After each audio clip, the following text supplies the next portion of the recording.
mesures d'urgence sanitaire du gouvernement. Je vous demande 20 à 30 minutes de patience. À l'aide des documents officiels du gouvernement du Québec, à l'aide de recherches officielles publiées, à l'aide d'études et des documents de l'OMS, je vais tenter de démontrer que le maintien de l'urgence sanitaire ne tient pas la route, que la menace grave n'est pas du tout présente et que tous ces documents-là que j'ai en ma possession, on va parler de la loi, on va parler de la dangerosité du virus et on va parler également des fameux tests PCR sur lesquels tout est maintenu en ce moment. Et on va mettre l'emphase sur ce qu'on appelle maintenant une dictature sanitaire strictement maintenue par le politique et non par la santé. Parce que depuis maintenant 5 à 6 mois, on nous impose de plus en plus de mesures liberticides, une goutte de merde à la fois dans votre verre d'eau, une journée à la fois. Et il n'y a pas de plan précis. Et je vais vous le démontrer à l'aide de ces documents-là. Donc, on va cuisiner, aujourd'hui, on va cuisiner le décret, on va cuisiner la dictature sanitaire. Et les ingrédients qu'on va prendre pour ça, c'est la Charte canadienne des droits et libertés.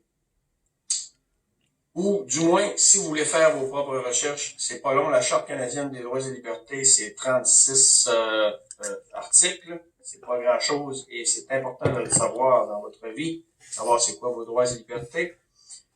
On va prendre l'article, quelques articles du Code civil, 1457 à 1465, les plus importants.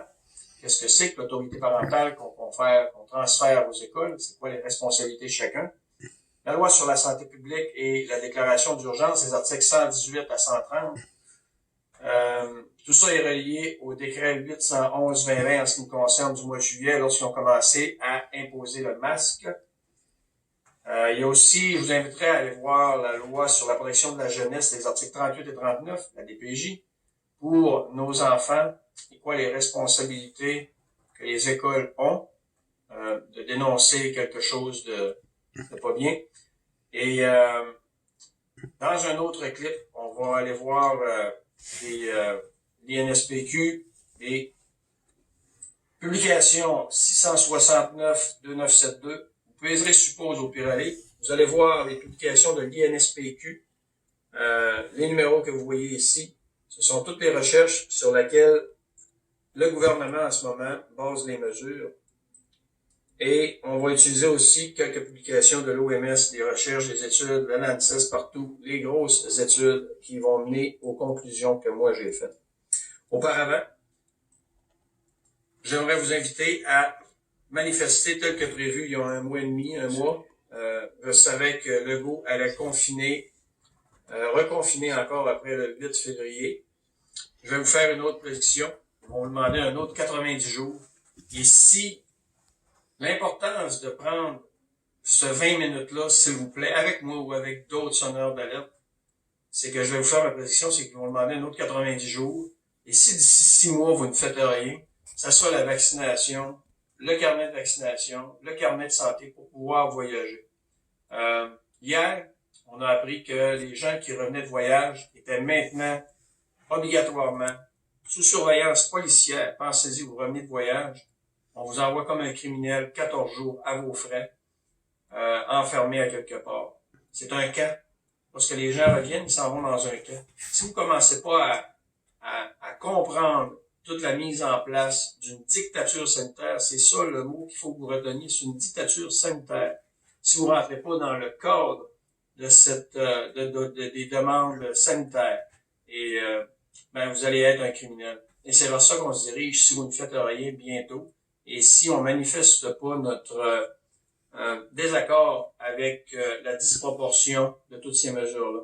Donc, moi, je vais manifester devant le Parlement le 13 février à 13h. Il y a d'autres personnes en passant que j'encourage. Steve Lartiste-Charlin et son mouvement vont aller manifester à Ottawa le 14. Il y a d'autres mouvements qui se font également les fins de semaine. Toute manifestation physique est super importante en ce qui me concerne. Et la manière que je vois ça, je vais de façon très pacifique. J'espère être accompagné, j'espère rencontrer des belles personnes. J'espère aussi par la suite, à 14h30, aller marcher dans le Vieux-Québec et redonner vie. Et je nourris un espoir fou de voir des PME, des entreprises, des restaurants ouvrir. Parce que en ce moment, peu importe si vous suivez ou non les recommandations du gouvernement, puis on va montrer, on va parler de l'absence de dangerosité du virus en ce moment. Après ça, vous déciderez si ça vaut la peine ou non de fermer nos PME, nos restaurants, nos bars. Puis en passant, imaginez si vous avez 18-20 ans, célibataire, la détresse psychologique va être hallucinante. Tu peux pas rien faire, tu peux pas sortir, tu peux pas faire de sport. Puis pourquoi je trouve important de se tenir debout devant l'emblème de notre démocratie, c'est de dire non à l'intimidation de ce gouvernement-là qui écoute plus du tout son peuple, ou une bonne portion du peuple du moins.